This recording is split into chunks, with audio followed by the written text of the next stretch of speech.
an unremarkable tree outside your window.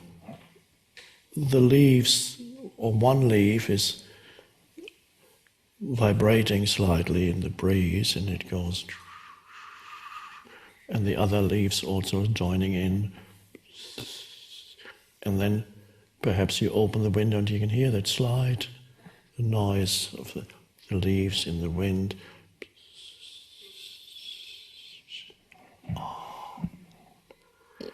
Or there's a water somewhere, a little dripping or flowing water, and you hear that, and it's all wonderful. All just light coming through the curtains. It all is, and it becomes so enjoyable. All the little things. Going for a walk, you see, so many things that you can enjoy when the deluded mind is no longer taking you away from the here and now, because it's looking for something bigger in your thoughts, or it's trying to tell itself how serious its problems are. You don't see anymore, you don't perceive anymore, because it's all absorbed by thought. So the ability to enjoy the little things which make up your life. The big things are quite rare, and usually they finish very quickly. The wedding, the promotion, winning the lottery, falling in love, buying this great thing, the new car, and a big trip. All fine, nothing wrong with the wedding and so on. But to look to the big things and to become important, I need to become important. The world needs to tell me that I'm important. Because if the world doesn't tell me I'm important, I'm not important. Only people telling me I'm important makes me important. That is the surface reality. And that is the sense of worthiness that people are looking for, sense of self-worth, and they're looking for it on the surface again. Please tell me that I'm important. Please appreciate me. Tell me, you must tell me. And one person is not enough. More people need to tell me that I'm important. And you don't need that anymore. And with that comes relief, because the sense of worthiness is derived from the essence of who you are, not what anybody tells you. The essence of who you are, that is the intrinsic worthiness that is not comparative. You're not worthy because somebody else is worse off than you. So, I should be happy because these people, look at them, they're much worse off than I am. You really should be happy. Okay, let's be happy. Because these people are so unhappy. It's absurd, but that's how they try to talk themselves into being worthy by comparing themselves to others who are less or have less. It's a conventional thing to do, but it's insane. The true worthiness is intrinsic to who you are, is not diminished or enhanced by what other people tell you or who other people are, because everybody has that intrinsic worthiness, even if they don't know it.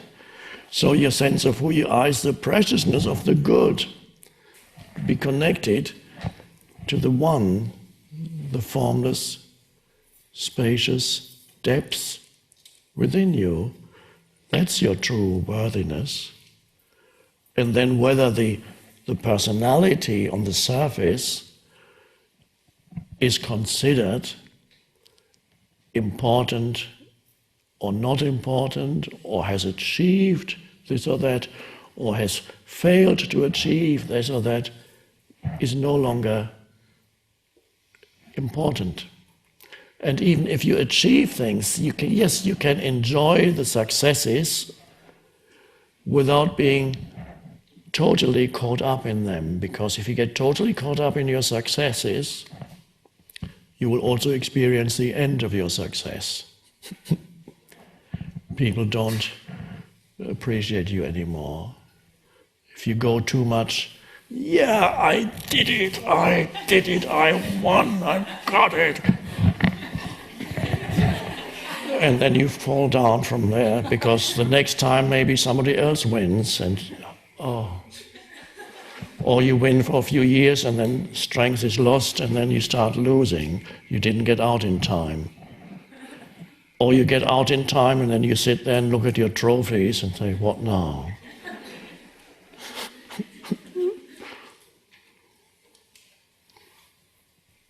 This happens to many people who are very successful when they're young, as whatever, and then by the time they are 35, that's been the climax of their life. They can't achieve any more. Then they sit for the rest of their life looking at their trophies, and it becomes very unsatisfying.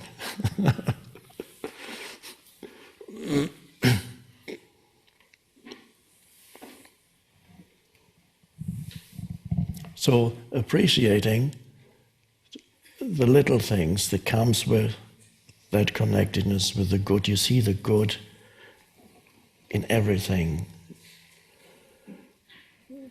As you become still, you notice things, you appreciate. This is sometimes called this is an aspect of what is in contemporary spiritual teachings called gratitude.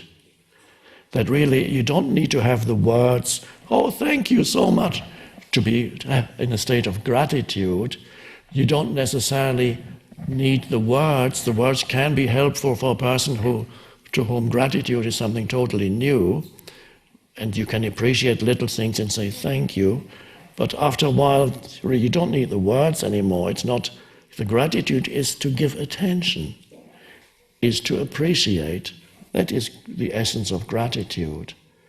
So when you give attention and you're not using things, you're acknowledging their beingness in addition to using them for this or that. The pencil that you hold, you want to write something with, but you also acknowledge the pencilness of the pencil, the beingness of the pencil, just for a few seconds. It also is one of the surface phenomena. It looks lifeless. It's called an inanimate object, meaning that it has no life, which is not really true, because even an inanimate object is very much alive. If you look at the atomic molecular level, it's continuous movement. So the dead pencil, if you could look deep enough inside, there wouldn't be a pencil anymore. It's not a pencil at all. It's the one life in continuous.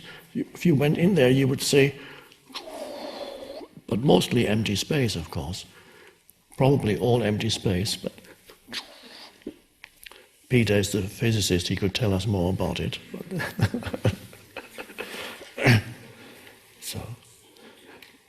So even in so-called inanimate objects are not really inanimate, they are full of life too. So an appreciation of the small things. That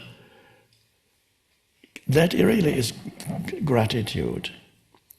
The words, after a while, you don't need thank you anymore. Thank you becomes your inner state. And in this dream of form, as you appreciate, more things come into your life to appreciate. If you dislike stuff or just have an antagonistic relationship with things around you, they tend to go wrong more frequently. If you have a friendly relationship and you appreciate, more things come into your life to appreciate. That enhances the dream. Not that it's a big thing, you don't need many more things, but it just enhances the dream for a while. No. So you appreciate the little pencil, and then you get suddenly somebody gives you a lovely golden pen.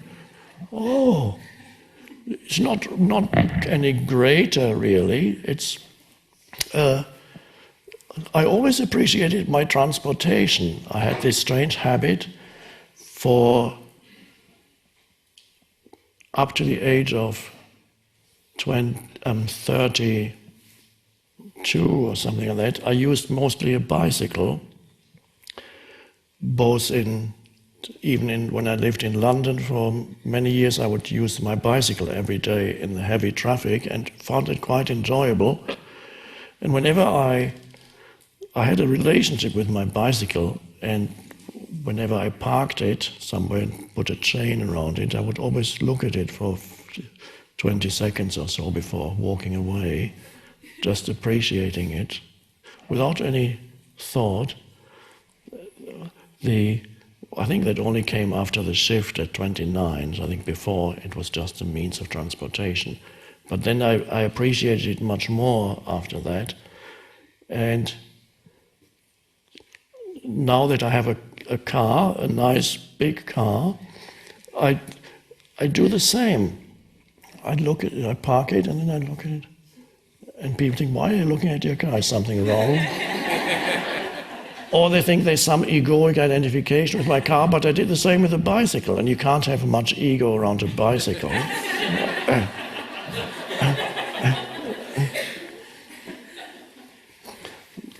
My dad was visiting London when I must have been around 30, and he was staying in a hotel room. And from the 10th floor, I visited him in his room. I said, "Look down there, that's my bike." You drive a. He thought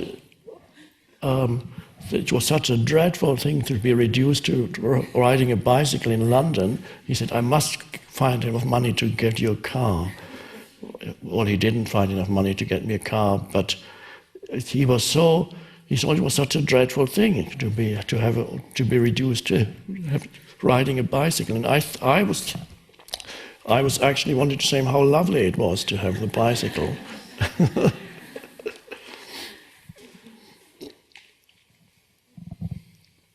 So, the little things that make up your life, really it's all, rather than waiting for the one big thing. Even if you are a big VIP, your life still consists of little things. You step into the elevator, you go down the elevator, people come to you, then you step into the car. Yes, it's not a bicycle, your driver opens the door for you, you step in, and you sit, door closes, you look out of the window, you breathe, get out of the car, more steps, sit somewhere. Everything consists of, it's one little thing.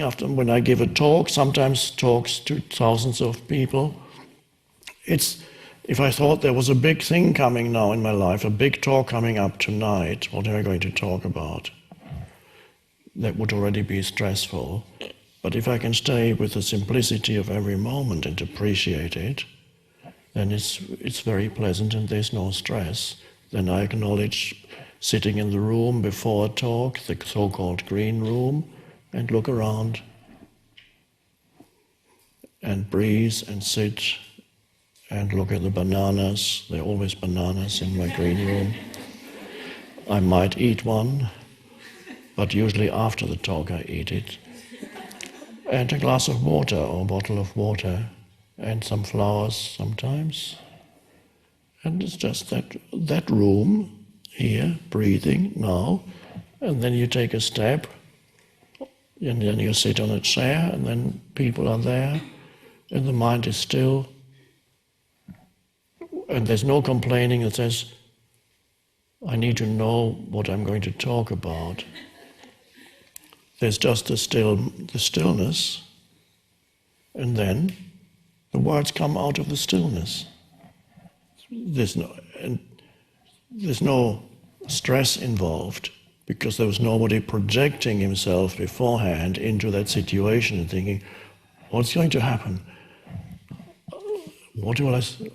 And some of the best talks come when there's not this. Sometimes there's fragments of ideas in the mind of what I might talk about.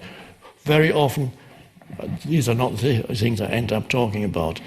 Occasionally, yes, but very often there's absolutely no idea, and that's very enjoyable. Then it's the state of not knowing. It's not just when you give talks. The state of not knowing is very enjoyable in any situation when you meet new people, not immediately formulating opinions and judgments, just allowing to being the space. That's the depths again. Being there as the depths for what is, rather than as a limited entity that looks at itself and immediately compares itself to others. Be your own depths. It all comes back to that. And then enjoy the simplicity of the moment. This moment, just this. No stress anymore, just only this moment.